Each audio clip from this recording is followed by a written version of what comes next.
میں آج اپنی سپریم عدلیہ سے مخاطب ہوں۔ 4 مہینے پہلے میں نے سپریم کورٹ کے اندر اسی فیئر ٹرائلز ایکٹ کے تحت میں نے ایک پٹیشن دائر کی تھی، اور اس میں وہ پٹیشن کیا دائر کی تھی کہ ٹیپس نکلیں، آڈیو ٹیپس نکلیں کہ میں جب پرائم منسٹر تھا، میرے پرائم منسٹر ہوتے ہوئے میرے جو بات چیت کر رہا تھا میں اپنے پرنسپل سیکرٹری سے، وہ میری آفیشیل لائن تھی، اس لائن کا ٹیپ کیا گیا، اور جو میری اعظم خان سے بات ہو رہی تھی اس کو ڈاکٹر کر کے اور اس کو ریلیز کیا گیا۔ اس کے علاوہ بشرا بیگم وہ آفیشیل لائن سے کسی سے بات کر رہی تھی، ان کی بھی ٹیپ کر کے وہ جو ان کی بات چیت تھی، جو کانورسیشن تھا، اس کو بھی ڈاکٹر کر کے چینج کر کے اور 2 دفعہ وہ ریلیز کی گئی۔ تو میں اس لیے یہ اپروچ کیا سپریم کورٹ کو کہ میرا تو چلے، ایک تو یہ ہے کہ جو ڈاکٹر صاحبہ نے کہا کہ یہ ہمارے فنڈامنٹل رائٹ کی وائلیشن ہے۔ ہر انسان کا بنیادی حق ہے آرٹیکل 14 کانسٹیٹیوشن میں ہماری پریویسی اور ہماری ڈگنیٹی پروٹیکٹ کرنے کے لیے۔ آئین ہماری ڈگنیٹی اور پریویسی پروٹیکٹ کرتا ہے۔ تو ایک تو یہ میں اپنی بیوی بشرا بیگم کی طرف سے کہ ان کا رائٹ وائلیٹ ہوا، میرا رائٹ وائلیٹ ہوا، لیکن اس سے بھی زیادہ اگر پرائم منسٹر آفیشیل بات کر رہا ہے اپنی لائن سے، اپنے پرنسپل سیکرٹری سے، اگر وہ ٹیپ ہو رہا ہے اور اس کو پھر ریلیز کر رہے ہیں، تو یہ آفیشیل سیکرٹس ایکٹ کے خلاف ہے۔ کوئی بھی ملک کی امپورٹنٹ چیز ہو جو اپنی سیکیور لائن سے بات کروں اور وہ نکل جائے اس طرح، تو یہ تو بڑا خطرناک ہے ملک کے لیے۔ کوئی بھی پرائم منسٹر کی بات چیت نکل جائے، اور اس کے بعد شہباز شریف کی اور وہ مریم کی بھی کوئی آڈیو ٹیپ لیکس نکلی، اور اس کے اندر بھی اس میں تو خیر اور باتیں ہو رہی تھی۔ تو میں اس لیے کہنا چاہتا ہوں کہ ہماری عدلیہ کو اس کے اوپر ایکشن لینا چاہیے، کیونکہ یہ تو ایک اب پوری معاشرے میں ایک بیماری پھیل گئی ہے۔ جب کوئی کسی کو بلیک میل کرنا ہوتا ہے، اس کی ٹیپ نکلاتی ہے۔ سپریم کورٹ کے جج کے اوپر ان کی پرویز لائی کی وہ کو ٹیپ نکلائی، اور وہ صرف بلیک میل کرنے کے لیے، کیونکہ اس وقت پاکستان کی تاریخ کا ایک بہت اہم ایشو ہے 90 ڈیز کے اندر الیکشن کروانا۔ یہ ساری قوم اب دیکھ رہی ہے کہ کیا آئین کے اوپر ہماری عدلیہ 90 ڈیز میں 90 دن میں الیکشن کروا سکے گی یا نہیں کروا سکے گی۔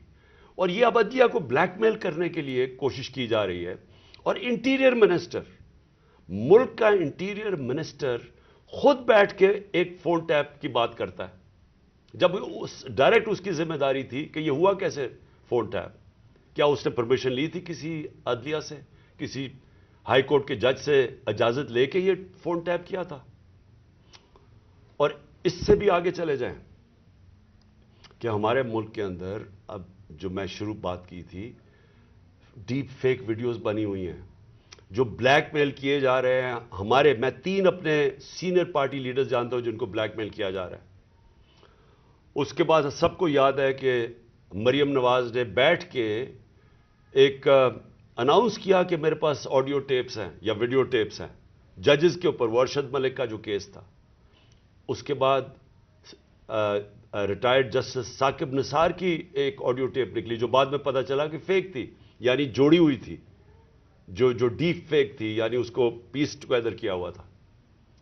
اور اس کے علاوہ اب تو جنرل باجوہ نے بھی کہہ دیا کہ میرے پاس ٹیپس ہیں۔ تو یہ کیا اس ملک میں کنٹرول کرنے کے لیے، لوگوں کو بلیک میل کرنے کے لیے سب کچھ ہو رہا ہے؟ اور اب ٹیکنالوجی ادھر چلی گئی ہے تو یہ تو کوئی بھی اب کر سکتا ہے۔ آپ ڈیپ فیک ویڈیوز جو ہیں، اس کی کبھی ٹیکنالوجی دیکھ لیں، کسی کے اوپر بھی آپ یہ ٹیپس بنا سکتے ہیں اور آپ ان کو بلیک میل کر سکتے ہیں۔ تو اس لیے میں ریکویسٹ کروں گا اپنے سپریم کورٹ کو کہ 4 مہینے پہلے میں نے یہ پٹیشن دائر کی تھی، ایز ایکس پرائم منسٹر میری سیکیور لائن کو ٹیپ کر کے اور پھر اس کو ڈاکٹر کر کے پبلک میں دکھایا گیا، اور پھر یہ جو بار بار بلیک میل کرنے کے لیے کہ جی ہم آپ کی فون ٹیپ کر کے آپ کی کوئی ٹیپس نکال دیں گے، اور یہ جو ڈاکٹر یاسمین کا ہوا یہ اس لیے امپورٹنٹ ہے کہ ان کا یہ صرف اور صرف یہ جو انکوائری ہو رہی ہے، یہ جو جے آئی ٹی کی انکوائری ہے میرے اوپر جو قاتلانہ حملہ ہوا تھا، صرف اس کو اب سیبوٹاج کرنے کے لیے کیا گیا، کیونکہ سارے آفیسرز کو انہوں نے ڈرا دھمکا کے جو جے آئی ٹی کے تھے ان کو تو پیچھے ہٹا دیا. جو 2 آفیسرز رہ گئے تھے، جس میں ایک یہ سی سی پی او ڈوگر تھے جو ہیڈ کر رہے تھے انکوائری، یہ رہ گئے تھے جو کھڑے تھے اور عدالت میں جا کے یہ بتا رہے تھے کہ یہ جو فائنڈنگز ہے جے آئی ٹی کی، اس میں واضح ہو گیا کہ وہ جو سارا انہوں نے پہلے سے سازش کی ہوئی تھی کہ جی ایک شوٹر ہے، دینی انتہا پسند ہے، وہ سب خود کچھ ختم ہو گیا، کیونکہ جے آئی ٹی میں عدالت میں جا کے جو فائنڈنگز دی ہیں کہ 3 شوٹر تھے اور یہ پورا پلان کر کے ہوا تھا. تو اس کو ختم کرنے کے لیے، ڈوگر کو ہٹانے کے لیے یہ اب نکلی ہے. جس طرح سپریم کورٹ کے جج کو پریشرائز کرنے کے لیے وہ رانا ثناءاللہ نے وہ نکوالی ہے، وہ جو بھی آڈیو، اب یہ ڈوگر کو ہٹانے کے لیے کر رہے ہیں. اور اس میں جو اصل خوفناک بات یہ ہے کہ انہوں نے اپنے آفیسرز پوسٹ کیے یہاں. یہ جو چٹھا اس کو خاص لے کے آیا اینٹی کرپشن کا ہیڈ بنانے کے لیے، جو ہمارا سخت مخالف ہے، ان آفیسرز کو یہاں الیکشن کمیشن نے ایک ہی دن میں ان آفیسرز کو ساروں کو ٹرانسفر کر کے یہاں کیا، اور یہاں سے آفیسرز ٹرانسفر کیے. وہ سارے آفیسرز 23 میں سے 17 آفیسر ہیں جنہوں نے ہمارے 25 مئی کو ہمارے پر تشدد کیا. یہ جو سی سی پی او انہوں نے لگایا ہوا کامیانہ، اس کے ڈاکٹر یاسمین نے ایویڈنس دی ہوئی ہے کہ 25 مئی کو جو ہمارے لوگوں پہ تشدد کیا گیا اس میں یہ کامیانہ کا نام دیا گیا.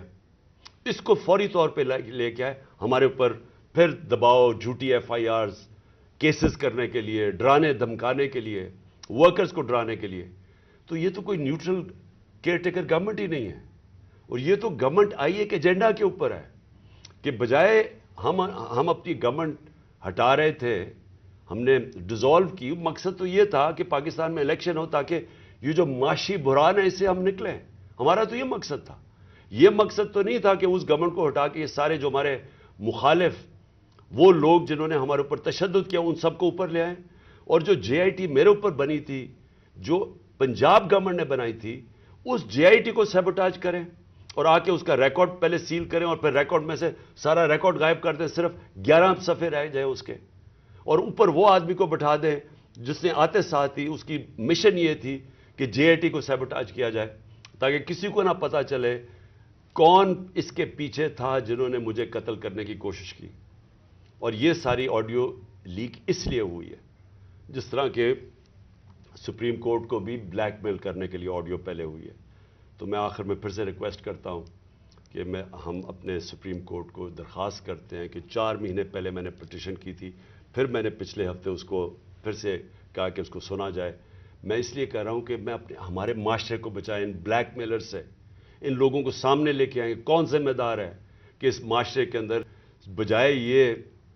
کہ یہ اس ملک کے صاف اور شفاف الیکشن کروا کے اس ملک کو آگے لے کے جائے، جمہوریت کی طرف لے کے جائے، یہ معاشی بحران سے نکالیں. جو لوگ تباہ ہو رہے ہیں اس وقت مہنگائی سے، جو لوگوں کا آج جتنا برا حالات ہیں پاکستانی قوم کے کبھی تھے نہیں، جو انہوں نے جس طرح 11 مہینے کے اندر ایک لوگوں کا معاشی قتل کیا. تو بجائے ادھر لے جانے کے جس لیے ہم نے اپنی گورنمنٹس ڈیزالو کی تھی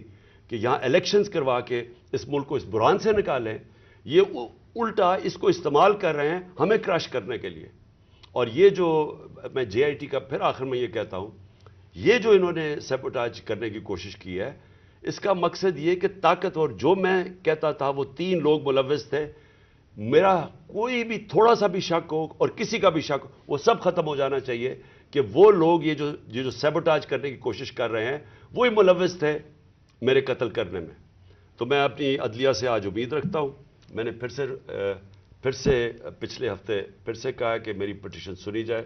ڈاکٹر یاسمین وہ کل اس کا کیس کریں گی، عدالت میں بھی جائیں گی، جو ان سے کیا گیا، جو فیئر ٹرائلز ایکٹ کے اندر اس کی جو وائلیشن ہوئی ہے. شکریہ.